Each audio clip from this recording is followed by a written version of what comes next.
Today we're building an African elephant exhibit with a desert theme and complete with a big swimming pool for them to swim around with. We are, of course, building this entire thing in Planet Zoo Console Edition.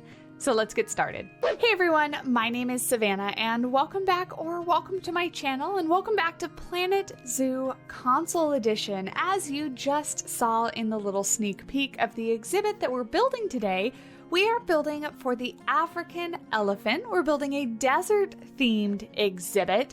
And please, I know I just said desert-themed exhibit. Ignore the map that we're on. I fix it in just a minute. But before we get too far into this, thank you so much to Frontier and Planet Zoo for sponsoring today's video and allowing this content to happen. Now, back to the map issue. Ignore the fact that I think I'm in like a temperate map or something right now.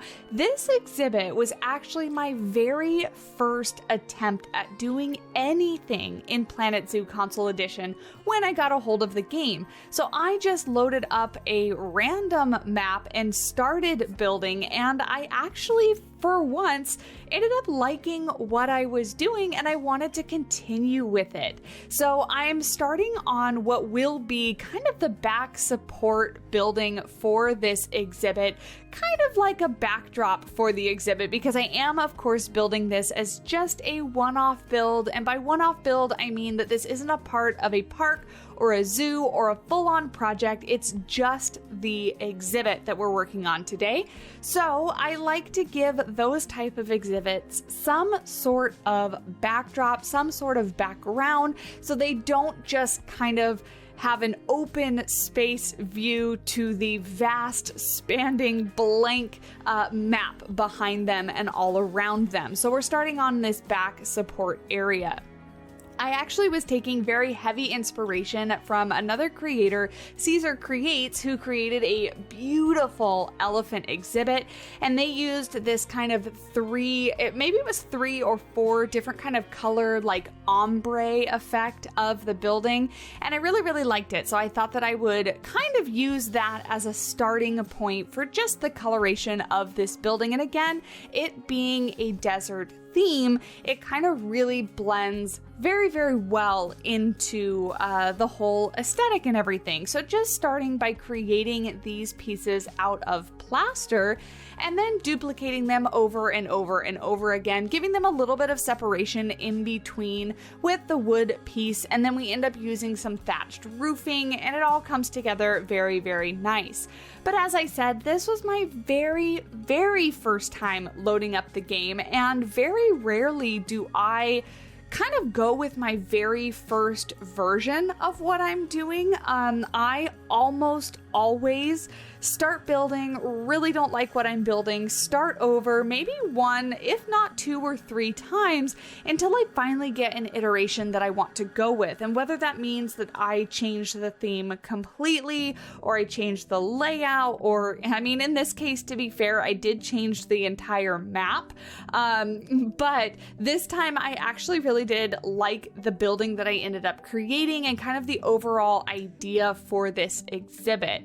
Which brings me to, how do I even come up with these ideas? It seems really difficult for some to come up with inspiration, especially if you aren't familiar with zoo layouts, exhibit design, animal needs, anything like that. Now, I am not even going to pretend to know much about elephant husbandry and care in a zoological setting, but just basing myself off of zoos that I visited, as well as reference photos, is kind of how I come up with the layout, the plan, and even like the landscaping and the shelter type that I'm using and stuff like that. So I start basically every single build, to be honest, as I'm trying to fall asleep in bed, kind of scrolling on my phone through either Pinterest or Google or, some other sort of site that has like photos on it. I guess Google and Pinterest are going to be the main two. And usually Google is a lot more helpful for Planet Zoo type things, especially if I plug in like specific zoo facilities. Like, for example, example, you know, the San Diego Zoo, among other things, has a very wonderfully built and designed Elephant Odyssey exhibit. Now, that was a bit too big for me to try to tackle in something like this. As I mentioned in the very beginning of the video, Planet Zoo Frontier sponsored this video as well as 2 other videos, and so I had 3 builds to kind of get out and put together in just a couple weeks. And so the Elephant Odyssey exhibit at San Diego Zoo was going to be a bit too big. Now, it is absolutely recreatable in Planet Zoo either on PC or console, but not in the time frame that I had. So I just started by Googling actually like desert themed buildings, and then I Googled like elephant zoo exhibit. Using those 2 words specifically, zoo and exhibit, along with whatever animal that you're building for, is how I find the most success when I am looking for images to use for reference. We do call them, you know, habitats here, kind of in the Planet Zoo community. However, I do find that Google tends to give me like wild habitats when I use that word. So for example, it would give me African elephants in Africa. And that is helpful, yes, if you're looking for the natural environment that these animals would be living in, but not necessarily helpful when you're looking for like infrastructure for an exhibit, like buildings and fences and guest viewing and all that kind of stuff. So using zoo and exhibit is where I find it to be most helpful.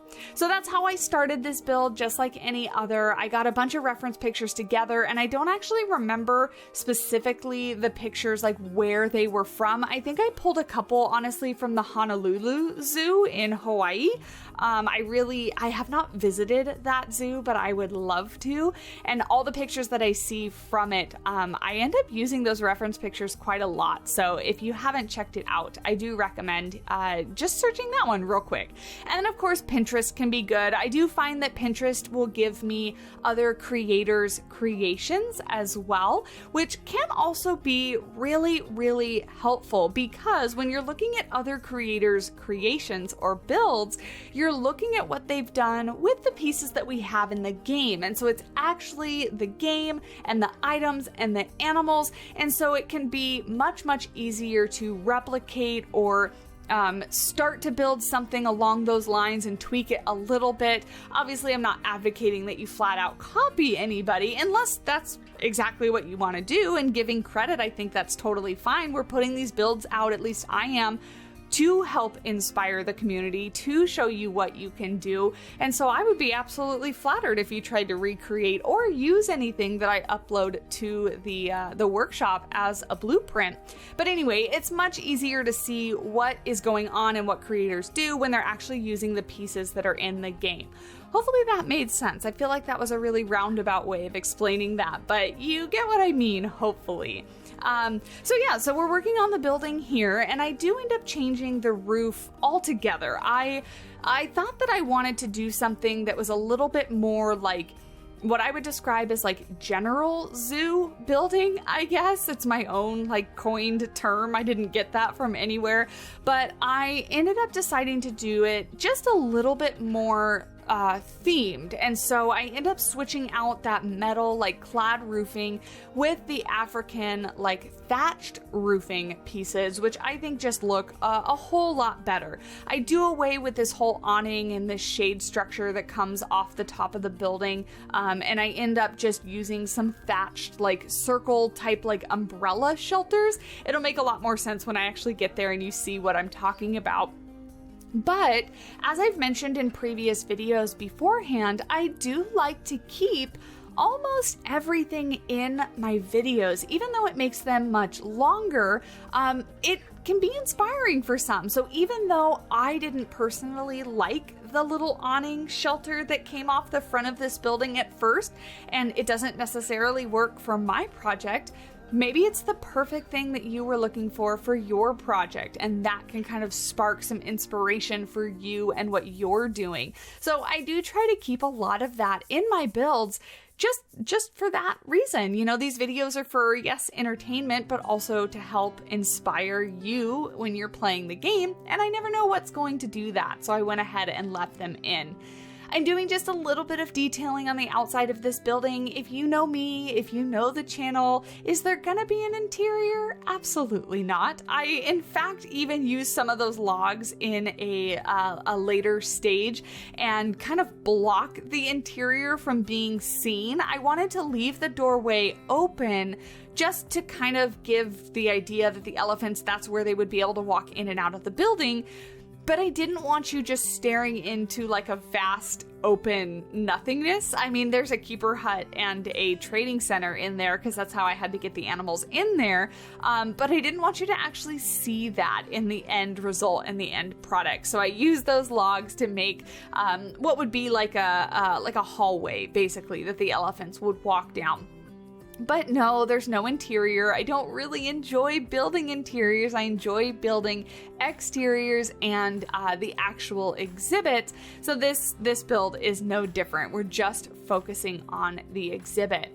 Now, I mentioned that this was my very first attempt at building anything. So you will see, or you might not, but if you look closely, you might notice, you know, I hit some wrong buttons and I try some different things. I spend a lot of time scrolling through the menu because I wasn't quite sure what pieces we had in that, you know, I'm basically playing just with the base game. And if you watched my other two console build videos, I do mention I actually found that to be a very fun challenge because it was essentially like going back and doing like a base game only build, and I was forcing myself to use pieces that I don't normally utilize.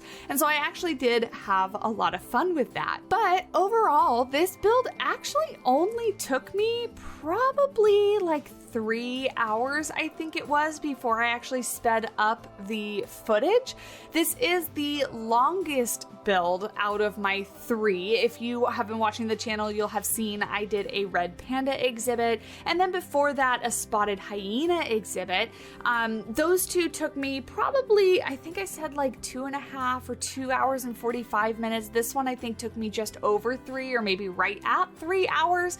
So definitely the longest one, but I kind of expected that, right? It's an African elephant exhibit. Elephants need lots and lots of room. They're plain big animals, but they also just travel a lot in the wild, and so they walk around. They need stuff to explore and enrichment to investigate and play with. So it is quite a big exhibit, and one of the things that I struggle with personally when I'm playing is the bigger the exhibit, the less detailed it can look because you have so much space.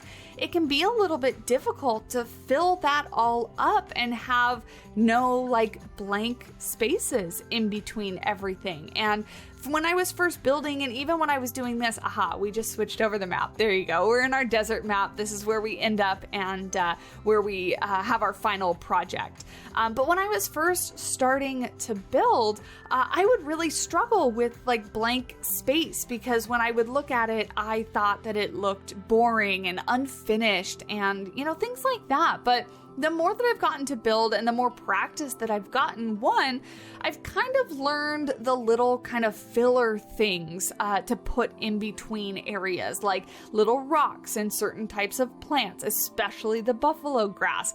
Highly recommend the buffalo grass. If you know, you know.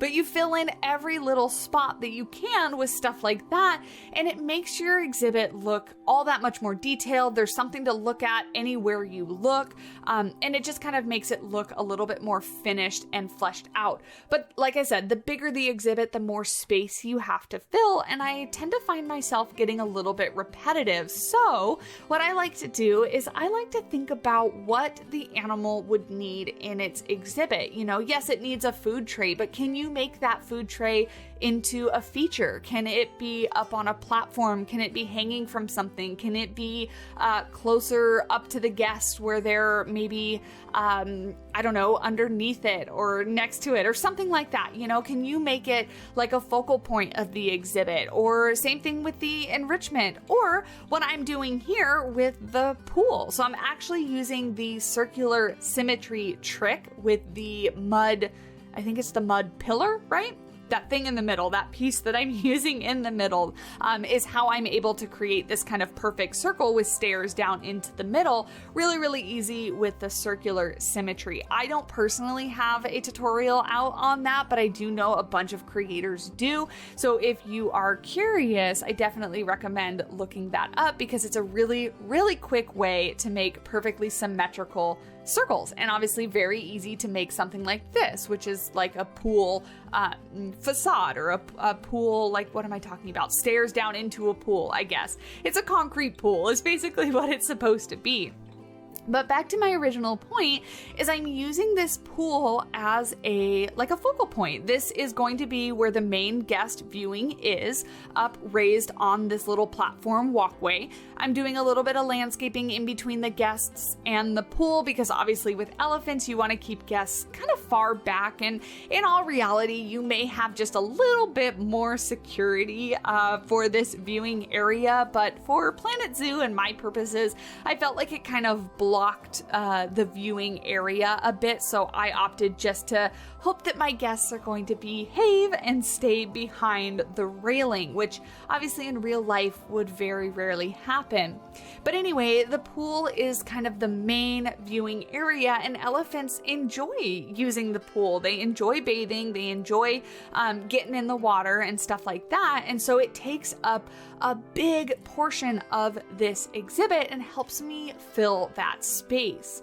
The other thing that I do, in lack of having my favorite, near and dear to my heart, faux aquatic rocks from the aquatic pack on Planet Zoo PC, I don't have those on Planet Zoo console, so I actually had to make my own itty bitty rocks, like rock clusters is what I'm talking about, and spread that throughout the exhibit, and then use some grasses and things like that.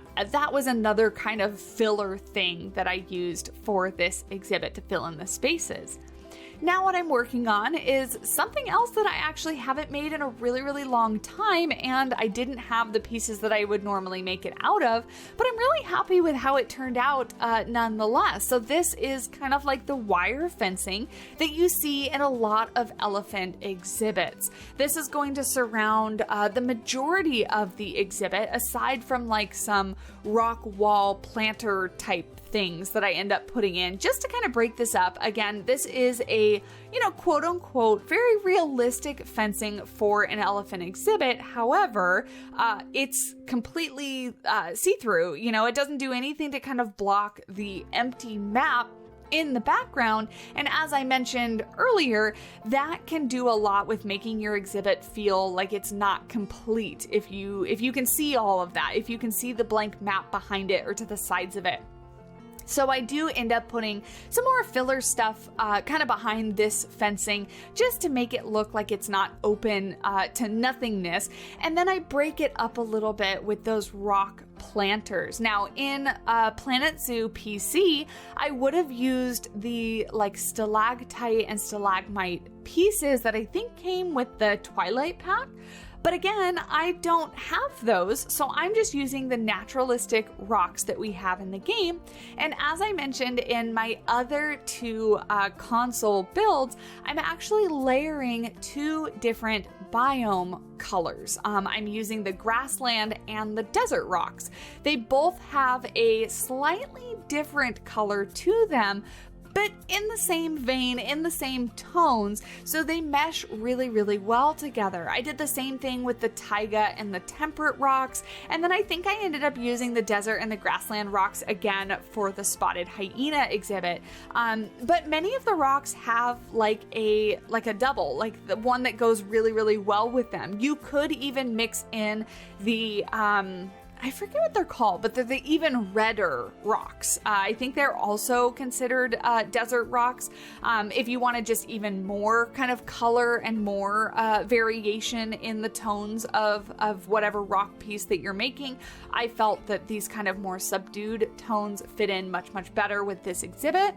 But this rock wall helps me break up just the kind of the tiling effect that using the same fencing or the same wall piece can give to your exhibit, and give it a little bit more interest, and also again block some of that blank map. I mean, because come on, we're in the desert map and there is quite literally nothing around. Like, you can't get any more nothingness than the desert map that I'm on right now, which, don't get me wrong, I absolutely love the contrast between the orange of the ground and the blue of the sky mixed in with the greens of the plants and things. It is my absolute favorite aesthetic to build in, my favorite biome to build in. But you do have to do some creative building to kind of hide that blank map in the back. Now I'm moving on to my very favorite part of any build, and that's going to be the detailing on the inside, adding some plants, adding some like shade structures, adding some of the details like these fallen logs and things like that. Everything is very, very like large scale because they're elephants. So for other animals, I might use like some of the birch sticks and things like that laying around. But for these guys, I wanted to put things in the exhibit that maybe they wouldn't be able to just like kick around and destroy. So these, like the logs and the rocks and stuff like that, maybe the rocks are real, but the log is meant to be like a faux log that's put in the exhibit. This is where we're getting to the little shade structures that I put in. Now, these are just for obviously shade, they're shade structures, but the inside of the elephant house might be where they bring them in to sleep at night or in bad weather. I mean, but to be quite honest, elephants are wild animals and they would be out on the African savanna in open plains land, you know, whatever the weather might be. But the idea being is that a more permanent kind of sleeping area or indoor sheltered area would be in the building, and these are just to offer some shade like during the day. Although, like I said, elephants are very highly adapted to being out, just out in the sun and without shade. So I think either way they would be just fine. But it does add another thing that I can add into the exhibit to give it a little bit of detail. And then moving on to the plants. As I've mentioned in past videos, I really don't like anything that I build until I start to add the plants.